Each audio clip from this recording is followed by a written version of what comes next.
que diz o seguinte, a palavra do nosso Deus: eu sei que meu Redentor vive e que no fim se levantará sobre a terra. E depois que o meu corpo estiver destruído e sem carne, verei a Deus. Eu o verei com os meus próprios olhos, eu mesmo e não outro, como anseia no meu coração, meu peito, como anseia no meu peito o coração. Senhor, te agradecemos pela tua palavra, que é útil para nos ensinar, nos corrigir, nos educar na tua justiça.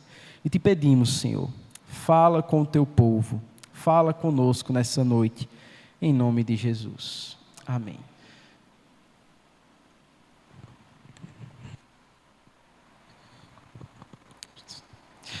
Meus irmãos, vivemos em uma sociedade onde o sofrimento, ele é visto de uma ótica, muitas das vezes, errada. Principalmente dentro da própria igreja evangélica brasileira. A temática do sofrimento, quando você pronuncia já esse nome sofrimento, causa uma aversão. As pessoas olham para o sofrimento só com olhos negativistas. Não conseguem enxergar o sofrimento como algo proveitoso, como algo pedagógico e que podemos tirar ensinos a partir do sofrimento. O livro de Jó vai nos mostrar que o sofrimento, ele não só pode acontecer na nossa vida, como vai acontecer. O sofrimento, ele não é aquém do cristão e nem da sua caminhada cristã. O próprio Senhor Jesus sofreu, quem dirá nós, seus servos? Então o Senhor, pela sua infinita bondade e graça, proporciona a nós, povo de Deus, esse livro, o livro de Jó, que nos traz, né, a certeza que a gente vai passar por sofrimento, mas também nos direciona para saber os propósitos do sofrimento em nossas vidas.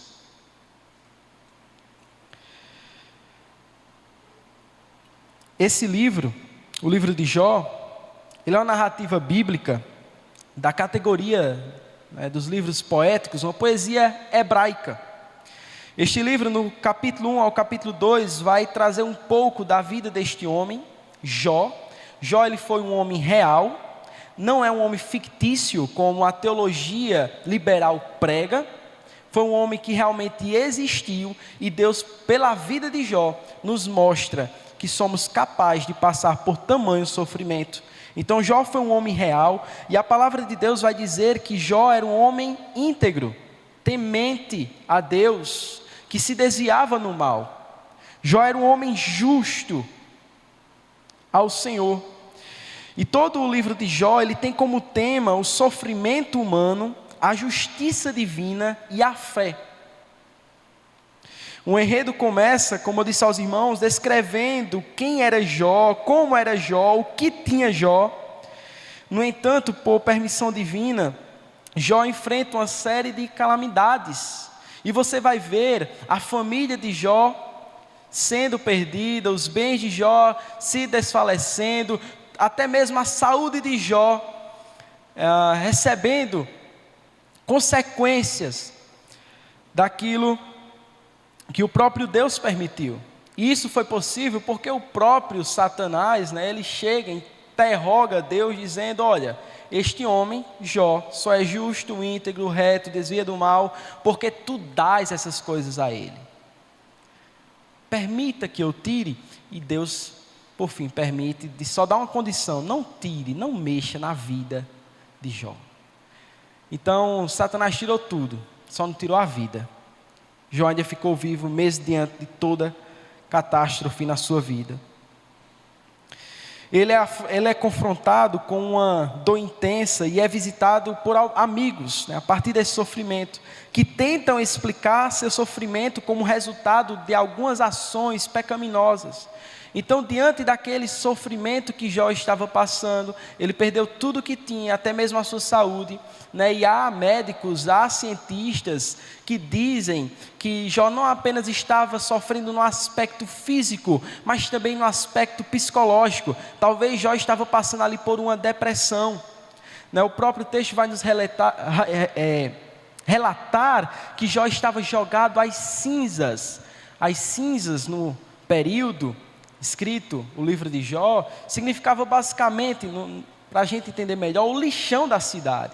Era o lixo colocado afora, aquém do muro, atrás do muro das cidades. Então Jó, aquele homem, né, que possivelmente era um grande empresário da sua cidade, agora está lá jogado às cinzas, jogado a um lixão, coçando as suas feridas com cacos de telhas. E ele não apenas possivelmente estava passando por sofrimentos físicos, financeiros, mas também psicológicos. Então Jó estava nesse sofrimento. Então chega alguns amigos e dizem, né, o diálogo, você vai ver do capítulo 3 em diante, o diálogo entre os amigos de Jó, e os amigos tentam dizer para Jó que o motivo do sofrimento de Jó, dele estar passando por aquilo, é porque Jó pecou. E Jó insistentemente vai dizer que não é isso. Ele tem convicção que não é isso, não foi a causa do sofrimento, o pecado de Jó. Jó se recusa a amaldiçoar a Deus, apesar das suas dificuldades e da incompreensão dos seus amigos. O livro é composto por diálogos, como eu disse aos irmãos, entre Jó e os seus amigos, no quais eles debatem sobre as razões por trás do sofrimento de Jó. Jó clama por um julgamento divino e expressa sua angústia diante do aparente silêncio de Deus em seu sofrimento. No final do livro de Jó, Deus responde a Jó, mas não oferece uma explicação direta para o sofrimento dele. Em vez disso, Deus fala sobre a sua soberania e poder, mostrando a Jó que a compreensão completa dos seus desígnios transcende essa capacidade humana. O livro termina com a restauração de Jó e Deus restabelece tudo que Jó tinha perdido. Não somente Jó, como os amigos de Jó estavam querendo e questionando Deus para saber os motivos por trás do sofrimento de Jó. Deus, ele não responde de maneira clara a Jó o que de fato era o motivo daquele sofrimento, mas leva a Jó a compreender a soberania de Deus em meio ao sofrimento. Deus vai até Jó e mostra a criação do Criador, mostra a complexidade desse Deus Criador. E Jó então recua, baixa a sua bolinha e entende que a complexidade de Deus, a soberania de Deus, transcende a nossa capacidade humana. No texto qual lemos, meus irmãos, Jó estava em um diálogo com seus amigos, Eleafaz, Bildade e Zofar, são esses os três, onde eles acreditavam, como eu disse, que a causa do sofrimento de Jó era algum pecado, que ele possivelmente teria cometido. Mas Jó, nesse mesmo capítulo, rebate isso. Olha só o versículo 1 ao 3 que diz: Então Jó respondeu: Até quando vocês vão me atormentar e me esmagar com as suas palavras? Já 10 vezes me insultaram e não se envergonham de me injuriar. Então Jó aqui está rebatendo os seus amigos que insistentemente diz a Jó que a causa do sofrimento é algum pecado. Nesse texto qual nós lemos, podemos tirar pelo menos 3 ensinamentos para enfrentar o sofrimento, o caos na nossa vida. Primeiro, em meio ao caos, o único que não nos abandona é Deus. Leia comigo, por favor, o versículo 25, que diz o seguinte: Porque eu sei que meu Redentor vive. Essa palavra Redentor, na língua original, ou seja, na língua escrito o livro de Jó, o hebraico, significa Gaal, que é a mesma coisa de que um parente próximo, ou um parente muito próximo, ou até mesmo um parente resgatador.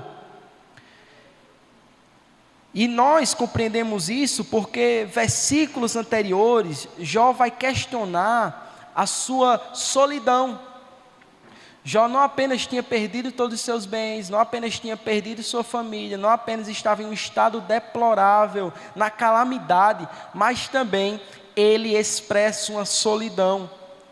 Olha o que o versículo 19 vai nos dizer. Todos os meus amigos íntimos me detestam, e até os que eu amava se voltaram contra mim. Então isso explica o porquê Jó diz: eu sei que meu Redentor vive. Mesmo diante da solidão, Jó tem a certeza que há um Deus que não o abandona, que há um Deus que é Pai, que está com Jó. Mesmo os homens abandonando Jó, mesmo os amigos abandonando Jó, mesmo aqueles que Jó amava os abandonando, ele sabia que Deus não o abandonou. E com isso, podemos tirar pelo menos duas aplicações, irmãos. Embora tenhamos familiares, irmãos em Cristo e amigos próximos, todos nós somos tendenciosos a falhar e até esquecer um do outro. Mas há um Deus perfeito que não falha nem abandona. É para Ele que deves olhar e buscar refúgio. Quantas e quantas às vezes nos lidamos, com decepções na igreja por causa de um irmão ou outro. Quantas pessoas eu já vi que se decepcionou com a igreja por causa de pessoas dentro da igreja. Porque há pessoas que vêm para a igreja, por causa das outras pessoas e não por causa de Deus. Tem pessoas que seguem o evangelho não por causa do evangelho, mas por causa do status. Essas pessoas que buscam isso, geralmente se frustram. Porque elas não depositam a sua fé, a sua confiança, o seu amor no Redentor. Elas depositam em pessoas falhas, tendenciosas a errarem, a esquecer, a abandonar. Então podemos aprender, meus irmãos, com esse versículo, que apesar dos homens, Deus está conosco. Apesar dos abandonos, Deus não nos abandona.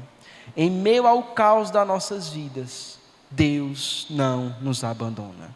Em meio ao sofrimento, onde você muitas das vezes não enxerga ninguém ao seu lado para apoiar, Deus está lá.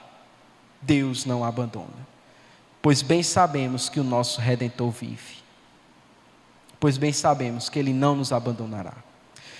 Segundo, diante dos momentos de adversidade e desafios da vida, a quem você tem recorrido? Você confia e depende mais dos homens do que de Deus? Quando o sofrimento bate na sua porta, quem é a primeira pessoa que você recorre? É a Deus? É aos homens? Nos momentos difíceis, onde falta comida, onde falta saúde, onde a solidão vem, a quem você recorre? Aos homens ou a Deus? Jó sabia que o único que não abandonaria era Deus, e é para Ele que devemos recorrer. É para Deus que devemos recorrer e voltar os nossos olhos. Enquanto os homens revelam suas falhas, escolha fixar os olhos em Deus, onde a perfeição transcende toda imperfeição humana. Portanto, meus irmãos, nesse texto qual lemos, o primeiro ensinamento que extraímos é que em meio ao caos, o único que não nos abandona é Deus. Não aprendemos só isso, mas também aprendemos o segundo ensinamento. Em meio ao caos, devemos desejar ver e estar com Deus. Leia comigo o versículo 26, que diz o seguinte: depois, revestido este meu corpo da minha pele, em minha carne, verei a Deus. Jó ainda tinha uma outra convicção. Sua vida e seu Deus não se limitava a esta terra. Jó sabia não apenas que o Redentor não o abandonaria, mas que Ele também o abençoaria em toda a eternidade. Jó tinha uma convicção não somente terrena, de que Deus não o abandonaria, mas uma convicção eterna. E isso muitas das vezes falta, meus irmãos, em nossas vidas. Porque somos tendenciosos a fixar os nossos olhos na terra e nas coisas dessa terra. O próprio Jesus diz que como um tesouro, a gente deve fixar os nossos olhos nos céus, pois a traça não come, ferrugem não corrói, nem ladrão rouba. Devemos fixar os nossos olhos na eternidade. Devemos ter uma perspectiva eterna, cravar os nossos olhos na eternidade, como dizia o puritano Jonathan Edwards. Deus nos abençoa nesta terra, sim. Mas do que adianta ter bênçãos terrenas se não temos uma bênção eterna? Se não passaremos a eternidade com Deus. Jó, ele tinha essa convicção. Como eu disse aos irmãos, não apenas terrena, mas uma convicção eterna. O seu Deus é para além desta vida passageira. Enquanto Jó era esfolado por Satanás, ele pensava em Deus. Enquanto Jó se esmurecia em doença, ele desejava ver a Deus. Enquanto Jó era esquecido e abandonado pelos seus parentes, ele confiava em Deus. Enquanto os seus bens eram lhe tirados, ele confiava nas bênçãos eternas de Deus. Com isso podemos tirar mais duas aplicações. Sua vida não se limita a esta terra. Cristo, em sua obra na cruz, conquistou uma eternidade vindoura para todos aqueles que crêem nele. Não fixe seus olhos para esta terra e nas coisas dessa terra, pois elas se vão, mas a eternidade não. Meus irmãos, fixe seus olhos na eternidade. Pense na eternidade. Porque possivelmente o sofrimento vai vir. Possivelmente a saúde vai ser tirada. E se você partir? Porque quando Deus quer curar, Ele cura. Mas quando Ele não quer, Ele não cura. Porque quando Deus quer abençoar, Ele abençoa. Mas quando Ele não quer abençoar, Ele não abençoa. Quem compreenderá a mente de Deus? Quem foi o conselheiro de Deus? Ele é soberano. Ele faz como lhe apraz, desde a eternidade. Nós somos pequenos, nós somos falhos. O que nos basta é rendermos diante dessa soberania. E saber que as promessas de Deus não se restringem a esta terra passageira, mas elas são eternas. Deus nos promete um lar eterno através do seu Filho. Deus nos promete bênçãos eternas através do seu Filho. Então não devemos fixar os nossos olhos nessa terra, mas na eternidade. Tiramos ainda uma segunda aplicação. Em meio ao caos, deseja estar com Deus e ver a Deus. Não deposite toda a sua confiança aqui no presente momento. Lembre-se, Cristo te fez peregrino. A jornada é dura, mas a chegada é certa. Cristo nos fez peregrinos. Isso é maravilhoso, irmãos. Quando eu falo sobre ser peregrino, estou falando sobre caminhada. Estou falando sobre uma largada e uma chegada certa. Mas diante desse caminho, há desafios. Há montanhas para subir. Há mãos para ser calejadas. Há desafios para ser enfrentados. Há sofrimentos para ser passados. Deus fez Israel passar 40 anos nos desertos, passando muitas das vezes fome, sede, muitos murmuravam, para no final Ele dizer: eu fiz tudo isso para testar o coração de vocês. Provação. A caminhada do cristão é uma caminhada de peregrino. Vai vir sofrimento. Vai vir escassez às vezes. Se os nossos olhos não estiverem voltados para Deus e para a eternidade, os propósitos eternos de Deus, talvez a gente se frustre.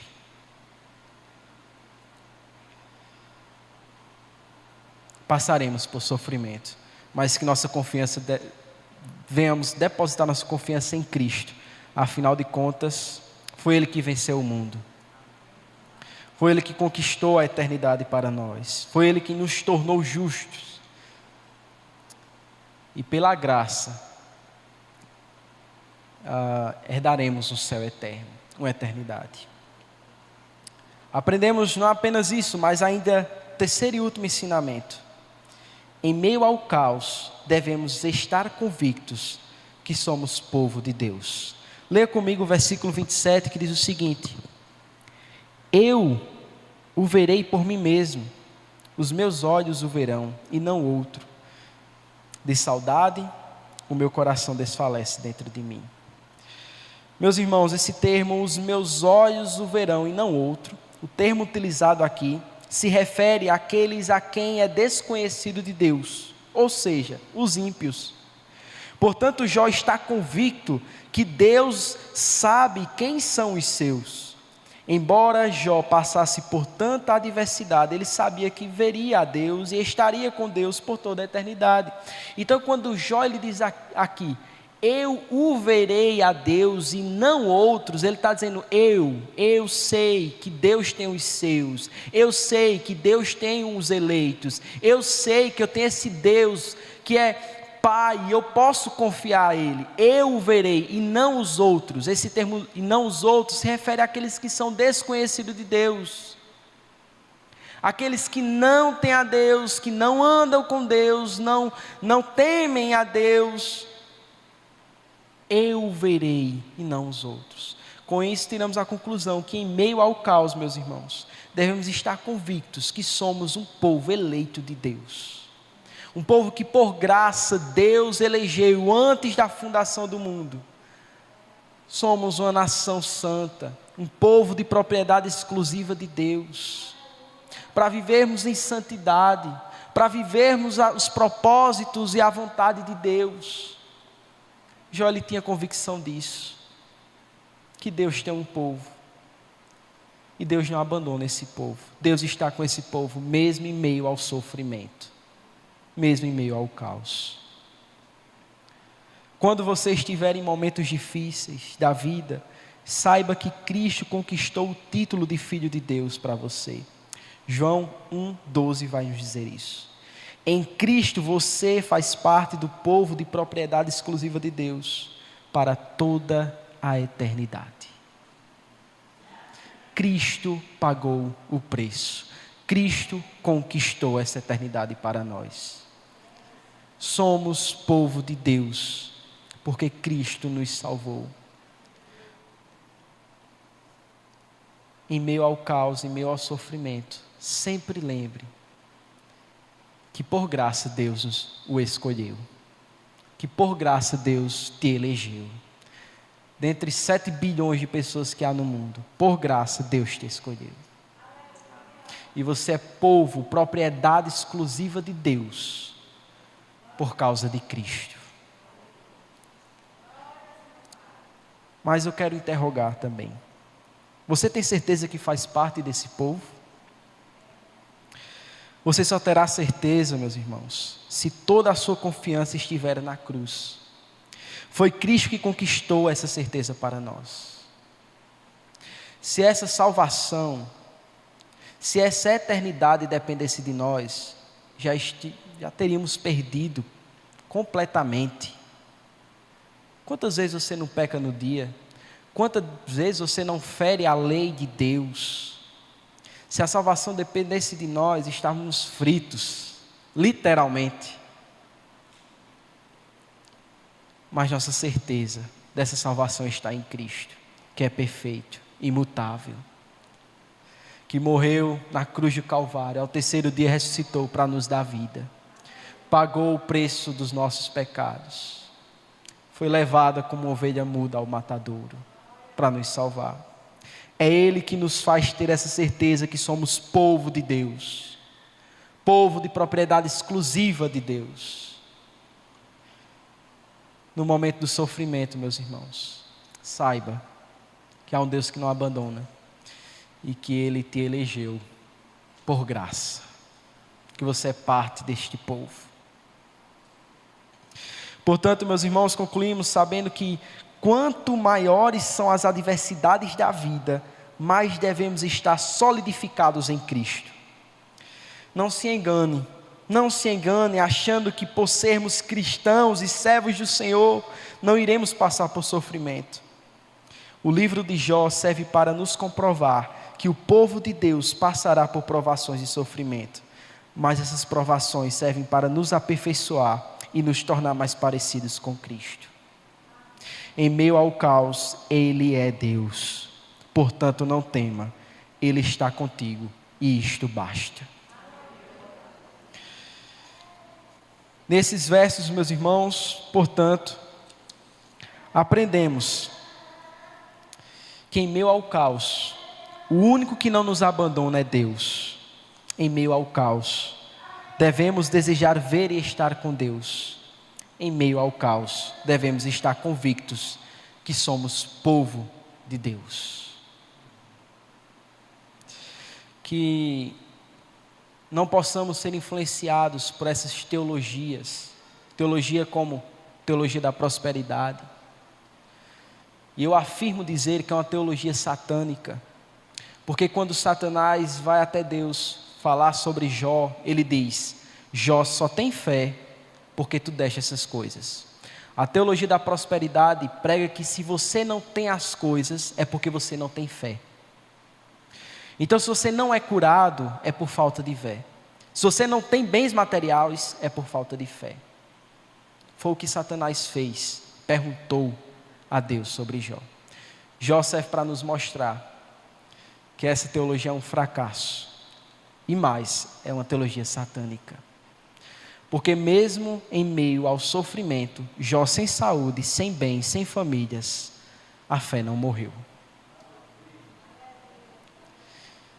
Não apenas isso, mas também serve para não sermos influenciados por uma teologia positivista, que vira as costas para o sofrimento e diz para o cristão que sofrimento não é coisa de servo de Deus. Meus irmãos, iremos passar por sofrimento. Quem sabe você esteja passando por sofrimentos. Talvez em um grau mais baixo, né? Porque quando eu olho para Jó, eu fico me perguntando: meu Deus, será que eu, nessa situação, continuaria temente ao Senhor? O cara era como se fosse um empresário, né? Uma potência empresarial da sua cidade, muitos bois, muitos gados, fazenda, tudo que era de dinheiro, uma família abençoada, vários filhos, né? Uma saúde boa, tudo é lhe tirado, jogado às cinzas. A mulher dele olha para ele: abandona esse teu Deus e morre. Será que, né, eu fico me perguntando às vezes, em meio a um sofrimento como esse, eu teria essas convicções? Mas aprove a Deus Ele nos mostrar no livro de Jó que, embora venha esse sofrimento, a gente deve entender que há um Deus que não nos abandona. Que em meio à nossa falha, à nossa infidelidade, há um Deus que não nos abandona, que é fiel, que é justo. E eu convido os irmãos a ficarem de pé, vamos estar orando ao Senhor, agradecendo por essa palavra, e peça a Deus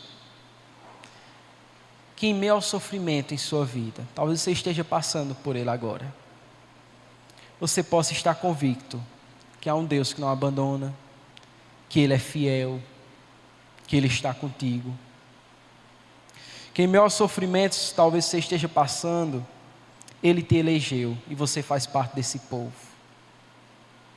Que você possa orar pedindo mais fidelidade a Deus, mais temor a Deus, mais dependência de Deus, mais convicção desse Deus soberano. Oremos todos ao Senhor.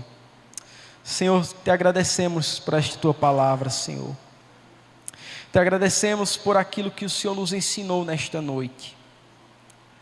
Ó Deus, é certo que passaremos por dores, passaremos muitas das vezes por escassez, por sofrimentos, mas que não possamos perder a convicção que o Senhor está conosco, que o nosso Redentor vive, que o Senhor não nos abandona, que o Senhor é o nosso parente próximo.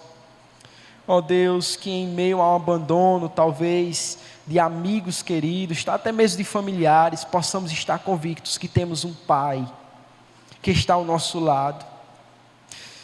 Ó Deus, que em meio ao sofrimento, que possamos também estar convictos que somos povo de propriedade exclusiva Tua, Senhor Deus, Teu, que Tu tens um povo e fazemos parte deste povo. Ó Deus, aplica esta palavra em nossos corações, ó Deus, para que possamos viver isto, praticar isto, principalmente quando o sofrimento bater em nossa porta. Te agradecemos por tudo, pela Tua soberania, pelos Teus desígnios e pela Tua gloriosa vontade. Em nome de Jesus. Amém.